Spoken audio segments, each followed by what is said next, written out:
Welcome to Spark Infinity Office Hours and our next stage of evolution, taking it live to multiple streaming platforms, Facebook, YouTube, and Instagram. Wherever you happen to be, feel free to drop a comment. We look forward to interacting with you. We'll probably answer most of the questions at the end, but why don't we check in with our leaders? How you doing, Jody? Good. Thanks so much, David. Yeah, thanks for joining me again today. And Suzanna's also here. How you doing, Suzanna? I'm great. And yourself, Dave? I'm always good. Carla was not able to join us, but hopefully on a future stream. So why don't we dive into today's topic? Honestly, it's something we've discussed quite a bit already. So I think our discussion, I have a feeling it's going to go in a bit of a different direction. It may not actually be related to the presentation in any way. But in case you're wondering, it is November 7th, 2024. And today's topic is creating a personal development plan. I would say anybody in this room joining me today is already highly developed people. They've been through programs taking a year or 2 years, very intensive programs involving a lot of personal growth. However, there are people that are just starting on this path, and those people will probably be glad to have a resource like this to turn to. Do you need a personal development plan? My feeling, entrepreneurs, artists, creators, and independents of all kinds need one. But the plan should be fluid, adapting to your needs as circumstances change. You may even go through periods of inactivity with personal development. I've been there. It's totally fine. It's okay, because it's not what you need in the moment. If you're happy about every area of your life, we talked about that before, and wouldn't change anything about it, you don't need personal development. If you're in action to create desired results, you may not need personal development right now. My feeling, at some point, you will still need it. Also, remember what was said in an earlier presentation on parallel universes of an artistpreneur. An identity shift begins the moment you start imagining it. And assuming you don't doubt your imagination, it has to come to fruition. That's how that works. So it can be counterproductive to solve problems you don't even have. If you've imagined a scenario where your present challenges are gone, you should only take inspired actions in the present. Otherwise, you should make no attempts to fix the problem because it's already gone. You've imagined it not in existence. There can also be a toxic aspect of personal development because it works like a mirror, and it will show you all your flaws and all your pimples and everything else in daylight clarity. If you don't face this from time to time, though, you probably aren't growing. With that, let's get into the habits. Honestly, not much has changed since I published my first book, The New Music Industry. There might be some slight differences here, some slight tweaks, but it is basically the same plan I laid out in that book. Number one is reading for 15 minutes per day. Reading has been shown to reduce stress, promote relaxation, improve your sleep, and potentially decrease the likelihood of Alzheimer's. Here's my disclaimer. I am not a healthcare practitioner. I am not a physician. I am not a doctor. So check with them. I don't know one way or another, but that's what the studies are showing. And reading can improve your memory. My hot take on all this is that reading engages your brain in a way that few other things can. In fact, I don't know anything that can. It stimulates your imagination, puts you into flow state, and encourages new connections to form in your brain. What should you read? This is an important factor. Fiction is totally okay. Books about personal development, success, leadership, and entrepreneurship are ideal. Books like Think and Grow Rich, The Magic of Thinking Big, The Magic of Believing. Some books in this category contain made-up information, though, so you should exercise your discernment as you're reading, always. Biographies of successful people are also good. You could read about characters like Steve Jobs, John F. Kennedy, Andrew Carnegie. Although, again, sometimes ghostwriters have written these works without really knowing what they're talking about, and there's made-up information in them. Again, using some discernment is par for the course. The goal is to read a minimum of 15 minutes or 10 pages per day. If you want to challenge yourself, read a book per week. That's what every CEO does on average, and I did this in 2015 and 2016. Here's a little quote to inspire everyone by John Waters. It wasn't until I started reading and found books that wouldn't let us read in school, or found books they wouldn't let us read in school, that I discovered you could be insane and happy and have a good life without being like everyone else. Second habit, listen for 30 minutes per day. Listening to motivational speakers has been shown to help you cultivate a positive outlook on life, increase self-confidence, improve your mental health, learn from those who've overcome the challenges you're currently facing, uncover new perspectives, and many, many more. What should you listen to? Again, things okay. Podcasts are good. Audios of the classics like Psycho-Cybernetics, The Secret, See You at the Top are recommended and ideal. Success story biographies are also great. Also, you should know that motivational speakers are easy to find on YouTube nowadays entirely for free. The goal is to listen for a minimum of 30 minutes per day. Remember, you can listen on your commute while driving to the grocery store, going for a walk, working out, etc. Brian Tracy calls that a certain mobile university, which I always liked. And if you want to challenge yourself, listen to 1 hour of audio per day. Here's a little quote from Oprah Winfrey. We can't become what we need to be by remaining what we are. Third habit, get coaching once per week.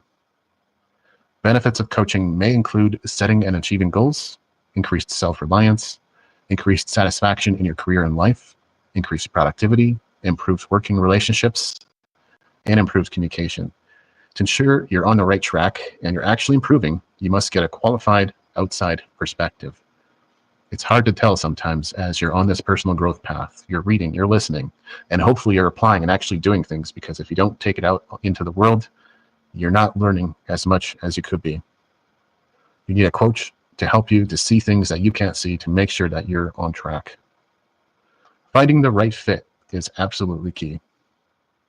The main thing to look for isn't so much fruit on the tree as much as it is fruit on their students' trees. In other words, can they refer you to at least 3 happy clients? A lot of people make this mistake when searching for coaches.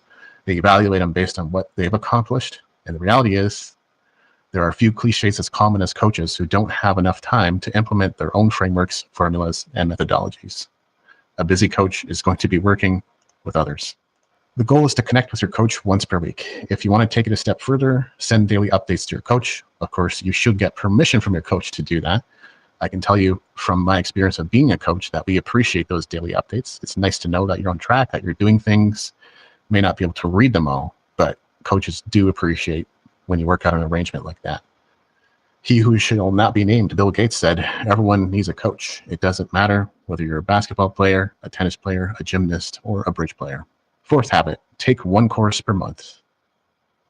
Benefits of learning new skills may include increased motivation, reduced boredom, increased confidence, improved brain health, increased flexibility, benefiting others, and increased happiness. My suggestion is to get a Udemy subscription, and you may also want to reference an earlier presentation on fine-tuning and micro adjustments.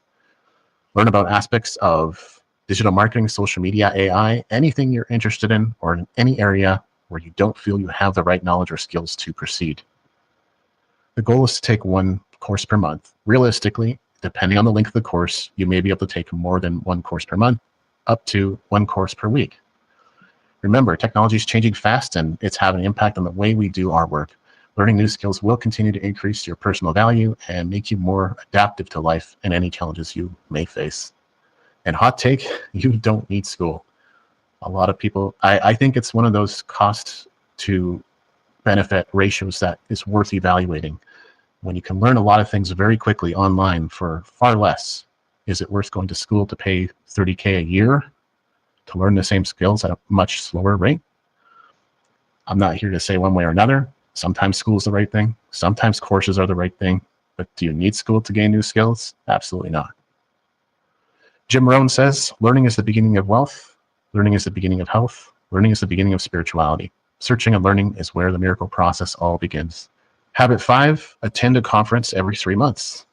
Attending conferences can help you grow your network, improve your skills, learn about your industry or niche or trends, help you advance your career, give you opportunities to obtain certifications and credentials, help you land leadership positions, and give you visibility in your industry or niche. Now, we could sit here and talk about visibility in your niche all day, but it's not about that. I went down to DIY Musician Conference in 2019. This year I went down to Bo, Washington to see Disciple. I think in 2020, maybe it was 2019, I went to meet Dave Check in Vancouver. These are lasting memories. It's not just visibility in an industry. It was fantastic, and it was a lot of fun. Meeting everyone from Kevin Bruner and Rick Barker to Tyler Volkmar, Dave Kuhl, Matt Ramsey, Brent Vartstra, and many other faces people in the music business are likely to recognize. So where should you go? Find relevant industry conferences. It doesn't matter what niche or business or industry that you are in, you should be able to find something happening just about every single month. For musicians, you might consider conferences like South by Southwest, Winter Music Conference, Launch Music Conference, Music Biz Conference, Music Tectonics, Jump Global Annual Summit, and many, many others. Don't worry too much about the quality of the conference. Identify conferences where you have a chance to meet vendors, partners, collaborators, affiliates, experts, heroes, and the like. Make the most of the opportunity. Something people don't often do when they're at conferences for some reason. It always surprised me that people weren't doing any of these things. Post to social media. You can gain great visibility by becoming a journalist and covering the event. Connect with new people. That could be part of the whole journalistic approach. If you're going all the way over from Vancouver to New York, as an example, and you're not meeting anyone new, why did you go to New York? Also, take inspiration from the event. Knowledge is not necessarily going to last. So take something with you tangible that you can then apply to your work. James Cash Penny says, growth is never by mere chance. It is the result of forces working together. What else can we do? And I'm not saying that you have to do these things. I'm not saying in addition to what I've already talked about, add these things in. But you can journal. I love journaling. I love scripting what my life is going to look like. I recently heard Frederick Dodson talk about how writers tend to manifest what they write about. And then I thought, wow, I've written a lot of songs about heartbreak. Maybe I should write some positive songs. Maybe I should begin scripting the future that I actually want to live in rather than talking about heartbreak all the time. Meditation. I love meditation. I generally meditate 5 to 6 times per week for 20 minutes. Exercise. That's something I also do 4 to 5 times per week. Practice your instrument. Ultimately, 3 to 5 habits are enough, and that takes something to keep those anyway. And any more than that can feel overwhelming and can be harder to keep. It's worth focusing on habits that improve your life in multiple ways. For instance, reading books about making money could help you increase your income, which allow you to purchase nutritional supplements, etc. Getting those dominoes to fall down, those are the best habits. Remember, do what you can. Initially, you may not have the funds available to do everything all at once that we've talked about. Don't focus on that. Focus on what you can do right now. Many older books are in public domain and are available for free. And don't forget, you got your local libraries too, although libraries are kind of a weird, their current modern construction's a little weird, many of them. Most podcasts are free to subscribe and listen to. Some courses are totally free, even on Udemy. YouTube is free, and free counseling is available. I can't vouch for its effectiveness, but it is available. As always, I invite you to follow me on Instagram, where this journey is unfolding. I am at David Andrew Wiebe. My brand new book is The Renegade Musician. You can get it at the URL you see on screen right now, davidandrewwiebe.com/The Renegade Musician. Yeah, this is my magnum opus. I think people are maybe wondering if I'm going to come out with another book about the music business. I don't plan to. I may revise, I may update, I may consolidate, but I don't plan to come out with another book about the music business. This is it. This is my magnum opus, and I invite you to pick up a copy or at least begin reading it, because I know some people are currently reading it using Kindle Unlimited for free. And that is today's presentation on creating a personal development plan. Let's check in with everyone and see how we're doing. So what do you think, Jody? I think a lot of this can be implemented over time for sure. And like you're saying, like molding and shifting for where your funds are available and what you can do in the moment. Planning out your year is great so that you can see, starting with your hours in the day, going into your week, and then going into your months and year, kind of to break it all down. It can help you be able to look forward to what you're up to and create that excitement in life too, like you're saying, creating a life that you're looking forward to rather than a life of misery and heartbreak. It's so true. I mean, I think as musicians, it's something we have to be careful of sometimes, that we have all these songs about difficulty and travail and heartbreak and things we've gone through. And then if you go on tour and repeat these songs night after night, even subconsciously, and that's maybe the worst way, is that your subconscious is beginning to absorb everything you're saying night after night. So your reality that you've painted a picture of in your song becomes a reality, and you repeat it.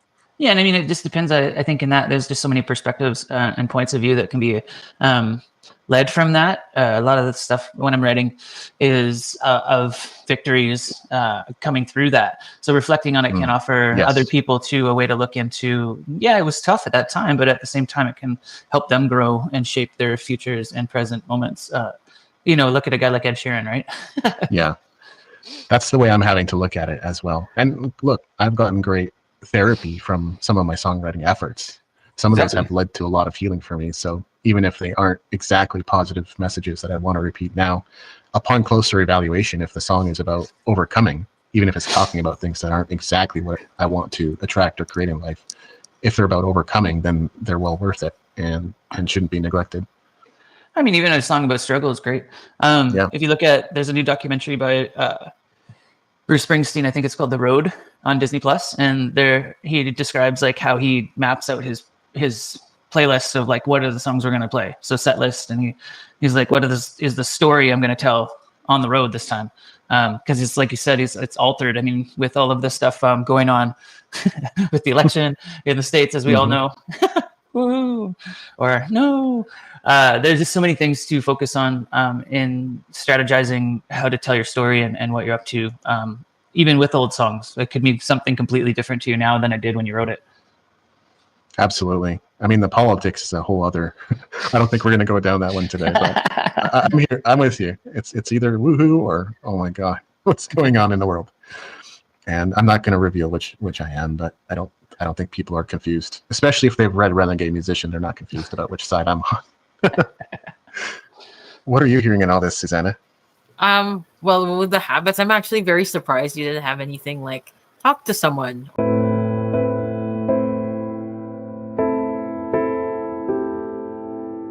Converse with a human being. I'm like, one of the things that I like doing is just like, just like getting out of my head and being with someone or being with people and like just being fully self-expressed with someone that you just want to talk about or talk to, right? And the other thing that I saw that was different, like I also like walking in nature or like going by the beach, just watching the waves, just bathing in the forest or listening to music. And then the other thing too for me is just like trying something new every week or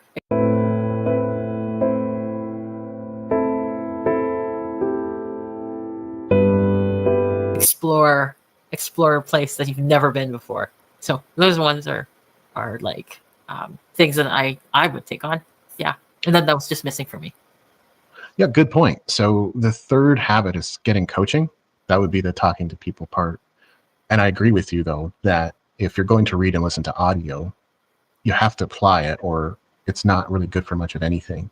And so application will hopefully look like having conversations. As a network marketer, that was totally part of the plan. And that looked like 5 conversations per day. I've heard some people in the music business say they connect with 3 people a week. That's their goal. They make it a habit. They do it every single week without fail. And I agree. I think that's a really good thing to take on. I think the minimum is conversation with a coach, because realistically, if you're a bookworm and that's all you're doing, a coach is going to say to you, so it's all well and good that you're very well studied, and when are you going to go and apply this and have conversations with people? The going for a walk and going into nature was covered under exercise, but I agree with you that I think it's healthy and even good for most people to spend 2 hours per week in nature, and that's like a minimum. Preferably more. Some people actually do the opposite. They gamify it. They play Pokemon Go, right? And they walk around the city catching Pokemon or something like that, right? And making it like a game, gamifying their life. Yeah, as long as you're not bumping into cars, I'm all for that. But or bumping please, into pools. I think that's happened too many times to me. I'm like, boom, like, so yeah. that type of Please be mindful of your surroundings. I still see so many people just doing this as they're walking across the street, and I'm like, no, you can't take anything for granted. Not in Surrey. Yeah, especially then the cars are going at you, right? And they're like, honk, look at me, right? So yeah, you still look both ways, and while you're crossing the street, maybe just put the cell phone in your pocket or hold it. Don't be staring at it the whole time.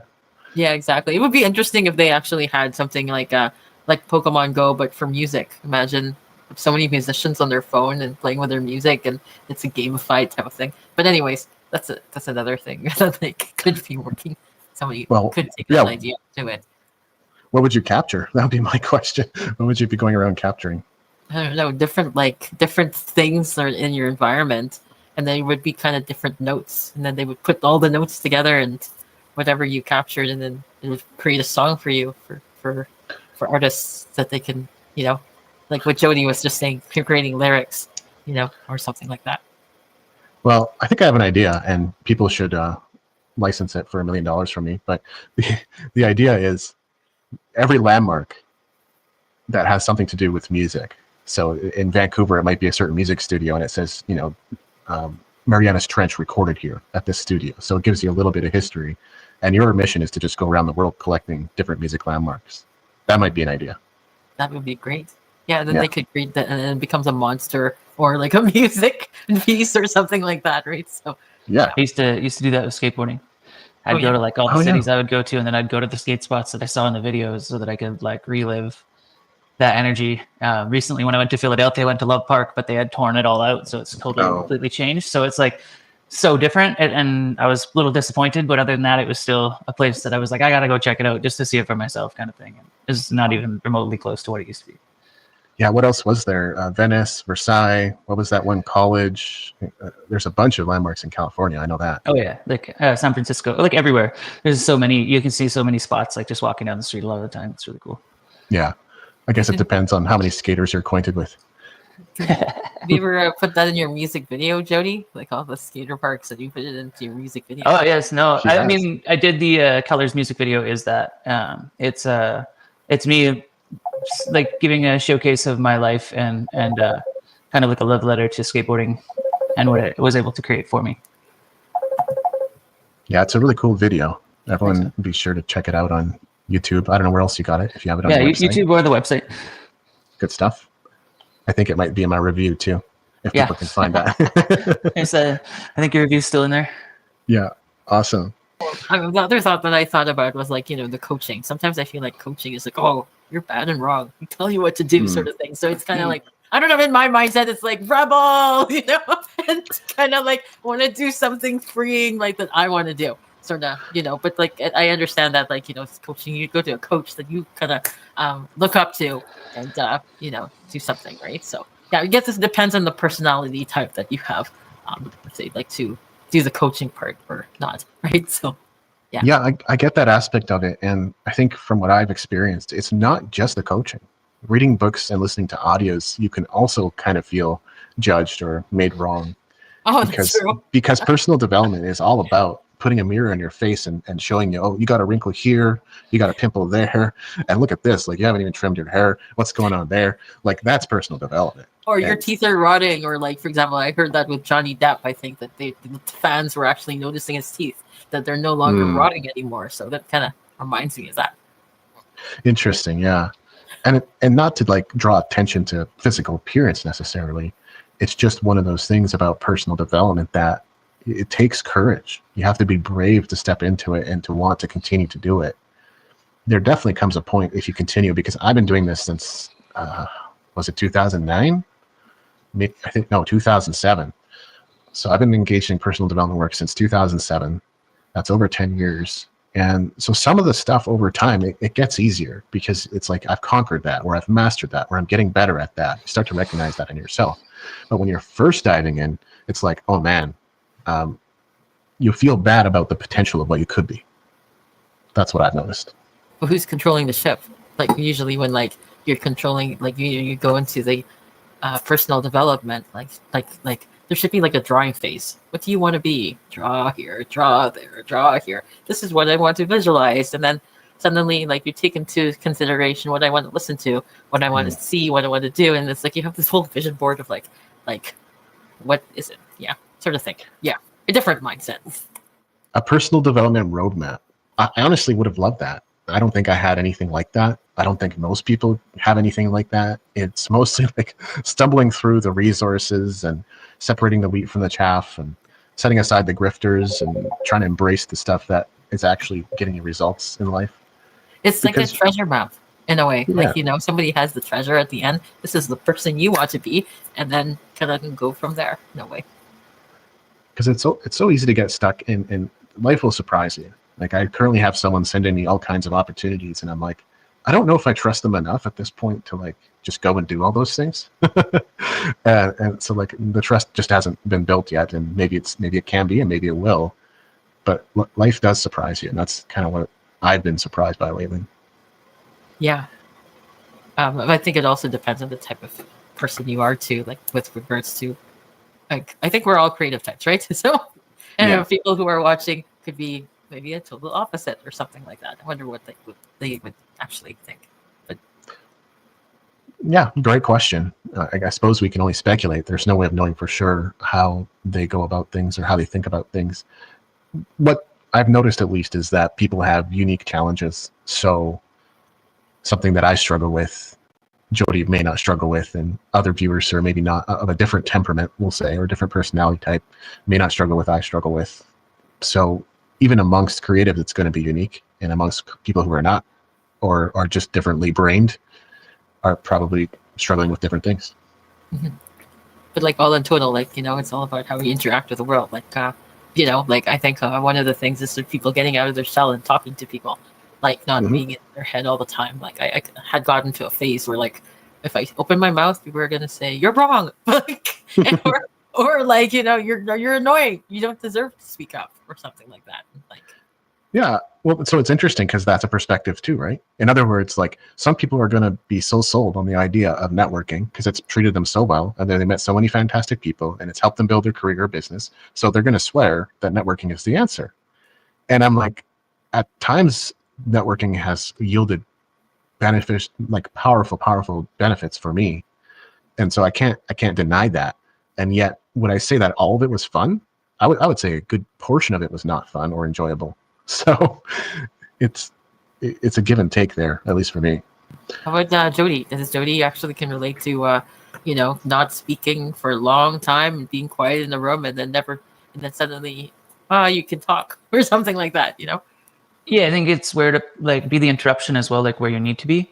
I think sometimes like being the observer and being the interrupter, delivering information at times when it's needed and when it's asked for. I think one of the things that was challenging in my past productivity was offering solutions when solutions were needed.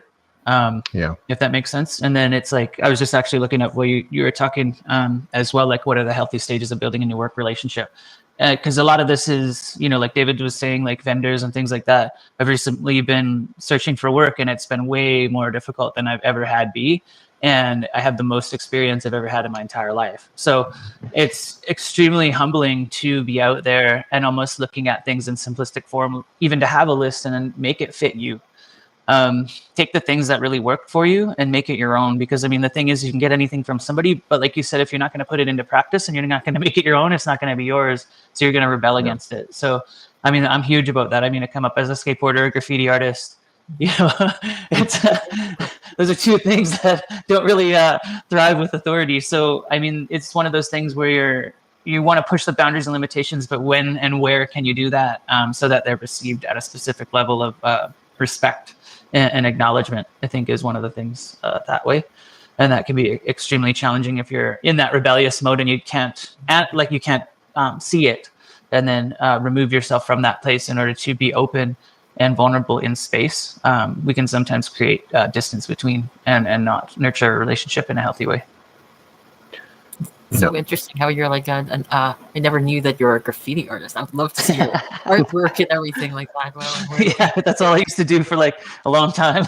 Just sit and draw. Yeah, I put my headphones in and just draw. And it's crazy. Wow, that's amazing. I've seen like bridges now that there's just like an octopus at the bottom of the bridge or something because they had the graffiti art, and that's just like so cool, right? So yeah. Like I guess when you were doing that, like how did you start? Like I guess it's sometimes hard to eat an elephant all at the same time, right? So I think it started in Japanese class that I failed miserably. I tried to take Japanese in high school, but my friend was in it, and him and I used to just pretty much use that class to just draw. And so you do the best you could but Japanese is way over my head at the time. So I think I got into it that way, but also my skateboarding history came up in the roots of that culture. And breakdancing and graffiti art. Skateboarding was massively influenced by hip hop, and hip hop was also massively influenced by that culture. So it was all in the history of classes and everything you've been involved in. It's so fascinating. You had like a whole book about you, just like how David has. Yeah, I think it would be super engaging. Thanks. All three have like a book together. Like, that could be the next picture book project. Oh, that'd be fun. I'll ghostwrite Jody's book, and Yeah, exactly. We'll talk about how many six figures that's going to cost you. Exactly. Yeah, but this year has been interesting. So like Jody and I talked about how everything was kind of in a holding pattern, and even as like I've had breakthroughs in my life, it's almost like I'm just discovering new plateaus of holding patterns. So I don't know what's going on. I know there's a bit of an upheaval. I think we're about to go through a bit of a political upheaval. I think things have changed quite a bit because of AI, but I want to say more specifically the fear of AI, which I am going to cover in a future presentation. But the fear of AI has kind of moved people to withdraw funding from a lot of things that they would otherwise be invested in right now, especially articles and writing and blog posts and arts. It's forced people to withdraw a bit because they're just uncertain, right? Lots of uncertainty. That's kind of interesting how they would do that, because I thought that, like, you know, like because of AI coming, they say, I want to be smarter than AI. I'm going to read everything and it just become like a super computer to take over AI. I don't know, outsmart AI in a way, right? So that's at least partially my mindset. Yeah. I'm started like who can take over my brain, you know, sort of thing, right? So they say ChatGPT is at about a high school level, and if it continues on this track, it'll be at a PhD level within a few years. I don't see that sort of linear exponential progression. That's not what I'm seeing personally, but that's kind of what they need to tell investors. Let's just put it that way. You know, they could actually create like a show, just like, you know, what is that show? Are you smarter than a 10th grader? Or what is that? Is it 10th grader? I can't remember. But you can put instead of that type of show, like, are you smarter than a 10th grader? Are you smarter than AI? People would just compete against, like, you know, different like aspects, and it's like, okay, if you win this, then you get this money or whatever, you know. I would be imagining that could be a neat thing. I think that's pretty funny. I will say though, the term intelligent and smart doesn't really go together with AI. I will definitely explain myself in detail on that one. It's not smart in the conventional sense. Yeah, it's not smart. Yeah, and like maybe they could have Family Feud with AI, right? So, you know, what would AI say and Family Feud instead of a family, it's a bunch of robots. What would the robots say based on, you know? Yeah. Anyways, weird TV shows that can actually integrate with AI and just make it really interesting. That'd be pretty funny. Yeah, I love the weird ideas though. You just never know. Something could be there. Yeah, like you mean the last thing I want to say is just that also with art. You know, like people are like artists are getting really scared about, like, I mean, it's already happening. They've already captured all the art on the internet and created like AI art, you know, and every like Journey, is it Midjourney? Midjourney can create everything that, like, you know, everybody can imagine, and they don't need artists anymore. And then everything, and then where goes your self-expression? Should I still continue to having my habits in the morning, or should I just sit back and just see how AI like creates stuff and then becomes, you know, this super robot? Then we can start adjusting to what could happen. Yeah, Ideogram's a lot like that too. And initially I thought it was pretty cheesy, but it's gotten a lot better. I think a couple of things. Like, one is that just because you've produced something with AI doesn't mean it doesn't require customization. Like, if you generate album artwork with AI, generally in Photoshop you still end up having to go in, add your own text, right? Your album title and your band name in the fonts you've chosen, making sure the brand colors are on point. So you end up doing all the, like, you might not do the work of imagining and conceptualizing and trying to come up with a beautiful artwork, but you still have to have editing skills to go in there and make it what you want it to be in the end. So that's one of the factors. Yeah, I think a big thing with artists and AI is AI can only generate certain things. Like, I think it is what it is, right? I think we don't want to get, well, I think it would be bold, I guess, in bold. It's a matter of how far away do we want to get from the disconnection of humanity by using, you know, robots and computers and all this to take away the focus and connection of humanity. We can already see the impact of the internet and social devices on all levels and how they impact in a negative way. And they can also be used positively, but we're not robots. So the thing is, you can take in all that information, but if you can't process, you could also eliminate the human being and the connection, which is me or you. And then all we are is a bunch of cells walking around. It's a difficult line. I think that's where I think we're safe in a lot of ways, as long as we create guidelines and limitations to which it sounds like, could be happening in a very soon way, which is really cool. I hope that it stays that way and leaning towards people connecting more again in person and being in that state, because it's very, very valuable as the number one thing in human beings that they need is connection. So yeah, I was actually thinking, like, it's a good thing that graffiti is actually not touched by AI. I mean, if that could be a thing, that all artists could start getting a wall together and start creating the graffiti and create that. But you can still do that with communities and stuff. You could, I could draw a digital piece and somebody could take that digital piece. Like when I was creating my artworks for actually this kind of stuff, I worked alongside a collaborator where I'd send him the image and what the inspiration was, and he would, add his part to it, which helped me out a lot because I couldn't take it to the digital processing that it needed to go through. But I prefer to work with humans than a computer because I enjoy the interactivity of seeing them be able to thrive in their creative nature as well. So, and then the second limitation that I see is imagination. In other words, AI is pretty much only as good as what you can conceptualize and turn into words, because you have to create the prompt. So I had this experience of, I asked AI to create a woman that was going in meditation, in deep meditation, and going through a Kundalini unique spiritual experience, and all it was a woman meditating. And I'm like, that's not quite what I'm looking for here. It needs to be a little more profound, a little more significant. So I didn't get what I asked for in that regard. So it's going to be limited by your imagination and being able to turn it into words as well. Yeah. The last thing is it's all inside the box. We forget sometimes, but you can't chat with a bot unless you're on the internet, on your computer. It's in a box. And this whole depiction of robots with AI, there's reasons why that's ridiculous. I know that's what they want to do. They want to put AI technology in robots. I understand, but robotics and AI are separate technologies. So the depiction of robots as AI is false. It's incorrect, because now we're just talking about a smart appliance in your home. That's what an AI robot's going to be. It needs to be connected to the internet. You got to make sure it's connected to Wi-Fi, like your Alexa. So until we're talking something that can be autonomous outside of that, inside the box sort of ecosystem, we're not really talking AI. Yeah. Well, like, for example, when I created this on my background or whatever, these are like blue jays, right? And I wanted it with strawberry, so I just got my markers and just put it all together, and then created this masterpiece or something like that, right? And I don't know if if AI could create that, but maybe they could. Something. Well, not in your point of view, I don't think. Yeah. Because it's like we're so unique in that as human beings. That's I guess what I'm getting at too with even songwriting and things like that. You could tell them to write a song like something, but does it necessarily end up being great? It's a whole other thing, right? Yeah. Yeah, I mean, you can write a song that's Dolly Parton and dubstep, and so it's funny. It has novelty value, right? But then it's kind of like, so what? How about Jody Lubin's music and Dolly Parton's type of thing? Well, Jody's got elements of Foo Fighters and Cyndi Lauper and The Cure and stuff like that. So if you kind of put those elements into your prompt, you'd probably get something. And then you'd put it like Dolly Parton type of Dolly Parton type of music.